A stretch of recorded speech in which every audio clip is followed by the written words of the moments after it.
Hello, and welcome to a new writing vlog of the start of a new revision process. This is going to be the final revision of my City project before I decide whether or not I'm going to continue on with querying or not, and it's a big one.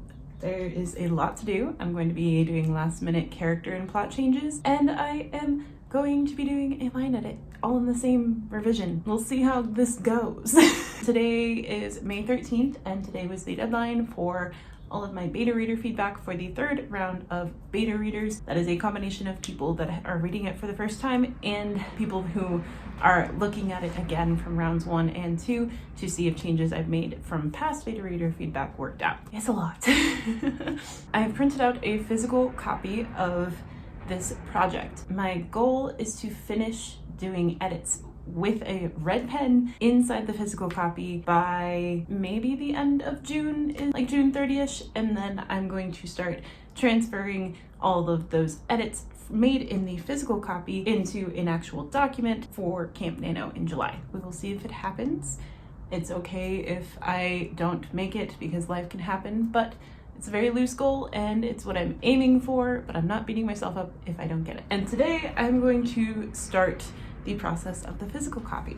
In the past, when I have printed out a physical copy, I used Office Depot and it was expensive. The quality wasn't there. I just got to choose like a blank cover and that's it. It worked out, but I also saw that my friend Anna Robbins, who's also on Authortube, recently in a video printed out her manuscript using a service called Lulu. This is not sponsored. It is something that I think writers should know about if they want to print out a physical copy to work in, because it was so much cheaper than Office Depot. I uploaded the same file that I did to Lulu that I did to Office Depot to price compare. This one was $17 from Lulu, where at Office Depot it would have been $49.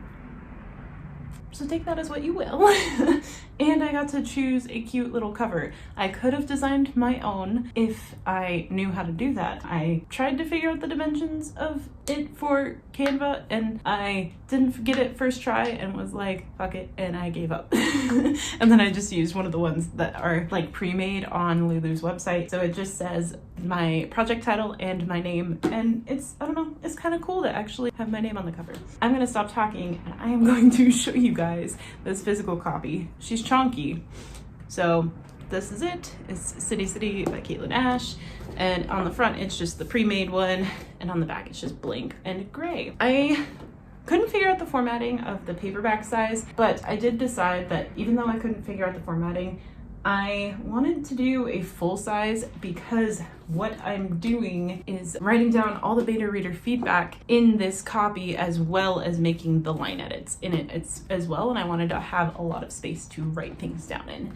I'm happy with the full size 8.5 by 11 with the ringed binding. That's not correct. Spiral binding, that is correct. I went with cream paper because I thought it would look cool. Although I did realize that I forgot to number the pages for the document. What I'm going to do is, as I'm going to just like do a chapter at a time with numbering pages.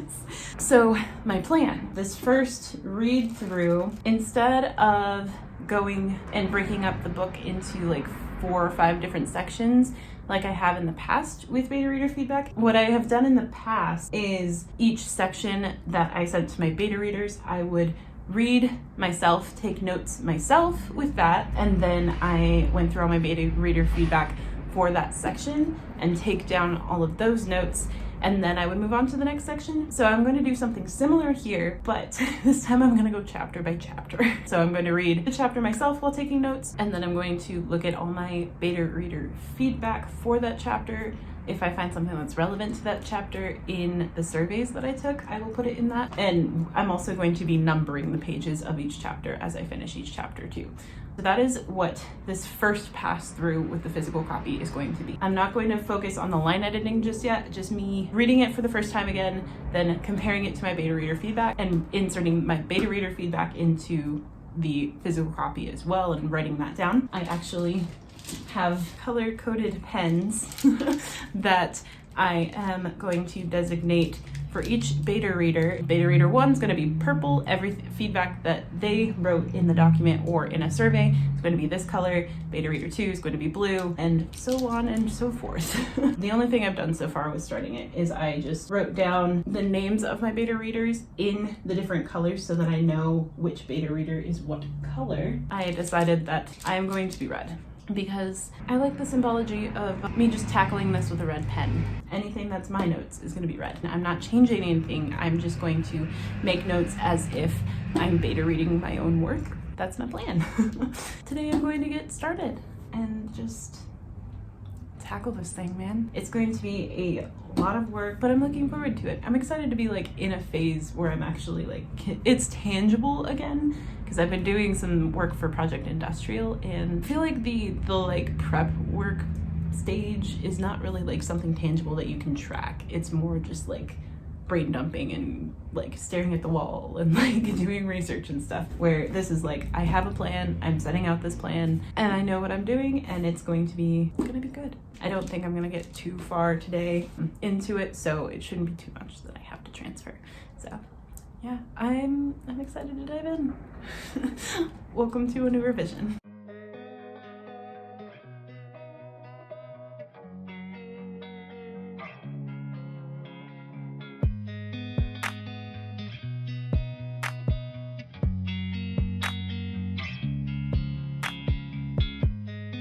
Okay, I am sorry for the glare over here, but it's the first time this spring that it's warm enough out in the sunroom that I don't have to turn the heater on, so I wanted to work out here. But I just finished going through chapter 1 with just my notes and my reactions to it. And I've noticed that I'm already kind of doing some line edity things. I've changed a few words with passive voice and like cut some sentences here and there, but I intend on going through one more time, focusing exactly on each individual sentence, where here it's just like kind of little things here and there that I'm noticing that I'm like, nope, that's irrelevant, that type of thing. Now I am going to start going through beta feedback for chapter 1, anything that was left notes-wise and possibly in the surveys. I'm going to insert that and then move on to chapter 2. It's gonna be slow going and it's gonna be a lot of work, but I'm excited.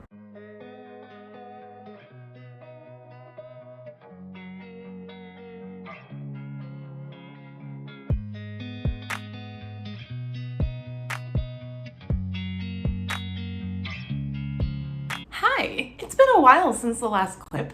Today's June 3rd. The last clip was May 13th. I had COVID. These last couple of weeks have been rough and I've been recovering. I'm still slightly recovering. I have a slight cough still, and my asthma has decided to make an appearance. My asthma hasn't been bothering me for like around 2 years now. Now my asthma has suddenly remembered that it exists, and my body is remembering that I have asthma post-COVID. So there's that. I'm still recovering, so my plans have changed for writing and for Authortube a little bit. I'm not going to be posting as frequently until I am back to tip-top shape. Yeah, it's been rough. Thankfully, I'm fully vaxxed and I'm boosted, because otherwise I don't want to know what it could have turned into, because it was rough on me. It was pretty bad. I'm not going to get too much into it, but I had COVID, and so my plans have changed. Since it is June 3rd, my plan was to be ready to start this next draft, fully transferring and typing and not working in the physical book anymore by July 1st, so that I could focus on that for Camp Nano. But I don't think that's gonna happen because of my energy levels. If I'm working right now, my energy is still not back 100%. It's maybe back like 80-85%. I'm only gonna be able to work on my book like on my days off, if I have time on my days off, because there's a lot of work going on. I may not even have a lot of days off. I just launched our summer specials. Today's June 3rd. We launched on June 1st. There was only so many days that I had to prep for summer specials because I quarantined, and it kind of like nipped my plan in the bud for summer specials. So I had to scramble and do all of that and work a bunch when I was able to get out of quarantine, and so that we could launch on June 1st and not have to delay it. And now the month of June, I have to do a lot of prep because the first week of July, we're now going to be launching a small cocktail menu on Friday and Saturday nights that I have to create. There's a lot going on with work this month. I'm learning that with my promotion that occurred last fall that I have less time to focus on my stuff, and with this COVID recovery, even more so, less. That was contradictory. I'm learning to like be able to adapt when it comes to my writing goals with this job. And I love it, and I'm loving my job. It's taking more time than it used to, which makes sense because I'm manager now and I'm also specials director in all of this. So long story short, with everything that's going on in the month of June, I'm changing my writing plan. June 30th is now the day that I am going to hopefully finish this transfer of beta feedback into this. So that is my deadline for that, and it's also my deadline for beta reading for a friend of mine as well. I will still try and participate in Camp Nano because I wanted to like be drafting and like actually working on the next draft in a document in the month of July for Camp Nano, but I don't think that's going to happen just yet because of our launch with the cocktail program. My weekly schedule is changing the first week of July, where I actually will have a little bit more time to work on things. I think that this new schedule is actually going to benefit my writing more. The only thing I'm committed to for the month of June, Authortube wise, is my monthly live stream, which is June 14th at 8 p.m. Eastern, and also the Worldwide Readathon, my sprint, which is June 18th at 8 p.m. Eastern. I'm not going to be participating in the whole write-a-thon this time around because I cannot take time off from work that weekend. Camp Nano, we will see what my goal ends up being, but I do intend on participating in Camp Nano this July. An update on where I'm at with this. I haven't been filming whenever I work on this because I haven't had the energy to like vlog or even get B-roll because I've been focusing all my energy on this. So I've made it up to chapter 20 of going through transferring beta feedback as well as writing my notes with a red pen. That red pen from May 13th, 10 chapters in, it was a really cheap fine liner. Like I have all of these are really cheap fine liners, but the red got smushed and it made it so I couldn't use it anymore. So I switched to a red. I think this is like just a watercolor brush pen. I am still red.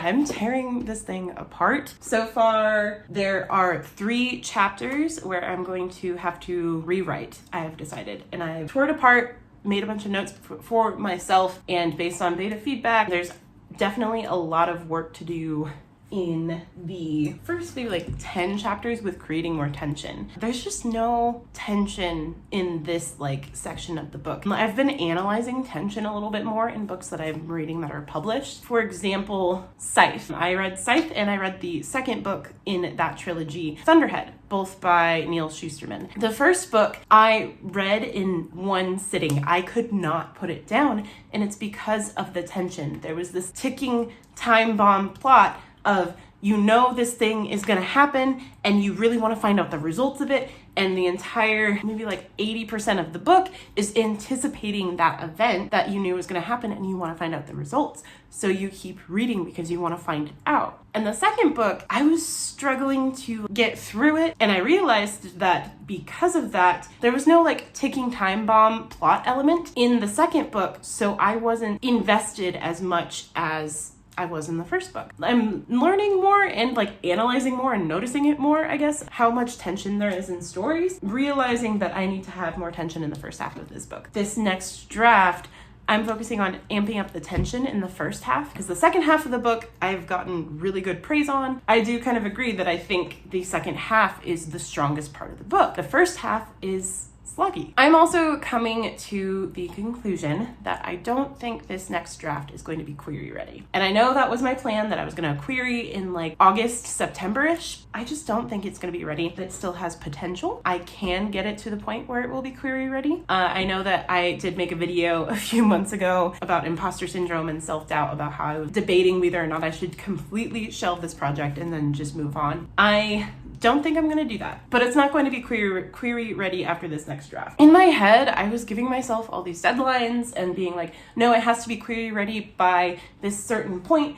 I can't do any more drafts. I'm done. I'm moving on, but I can. I don't have to completely just either shelve this project or query it. I can continue working on it and improving. And for some reason, I didn't consider that because I had given myself these deadlines. It's okay to take a longer amount of time than I planned, especially when in the end, the product is going to be better for it. I don't think I'm going to do any more rounds of beta readers. I'm just going to personally keep working on it. Once I personally think it is query ready, I might have one beta reader that hasn't read it before read it and tell me what they think. I'm not giving myself a timeline for that. Whether it takes 2 or 3 more drafts till I think it's query ready, if I spend more time on this, it will be better for it, and it might actually be query ready rather than trying to make it query ready by a certain amount of time. Because there's literally, I have no deadline. I don't have an agent, and I'm not being pressured by a publisher. This is literally just deadlines I'm putting on myself. My plan for the rest of the year has changed. I'm going to see where I'm at the end of this draft. Whenever that time is, and the end of this draft is going to be when I'm done working in the physical book and then also transferring everything in the physical book to a digital document. That is what I'm counting as the end of this draft. If I need to end up doing 9 or 10 drafts, I can do that. I'm still figuring out my process. I'm still new to novel writing. This is literally the first novel I've written and the first novel I've revised. I need to figure out my style and how I'm working, and I know that I'm improving the entire time that I've worked on this, and I know that it's been almost 3 years now, but it's still not ready. And that's okay. It's taken me a bit to come to terms with that. I'm actively learning and I'm pursuing this. It's okay to take more time. I've learned to not compare myself to others' timelines and that everyone does it in their own time. My timeline for this is different. And I do have some like loose timelines for the rest of the year in my head, but I'm not holding myself to that. I will be doing NaNoWriMo this year though. Project Industrial's first draft is going to be NaNoWriMo. Wherever I'm at with the timeline of City, I'm doing NaNoWriMo, and Project Industrial is my NaNoWriMo project. I'll make more detailed videos about that closer to time. Whether this is in the query trenches or not in November, that's what I'm doing. If I need to take more time to work on another draft of this in early 2023, and I'm still working on that, that's fine. God, this video is gonna be really long and a really weird vlog. It's not even really a vlog. Moral of this whole rambly spiel, I'm learning, I'm human, and it's okay if I take more time with this than I planned. I'm gonna wrap this vlog up here because I know it's probably really long at this point. If you're still here, thank you for watching. My name is Caitlin Asche. My channel is A Barista's Writing Journey, and I will see you in my next video.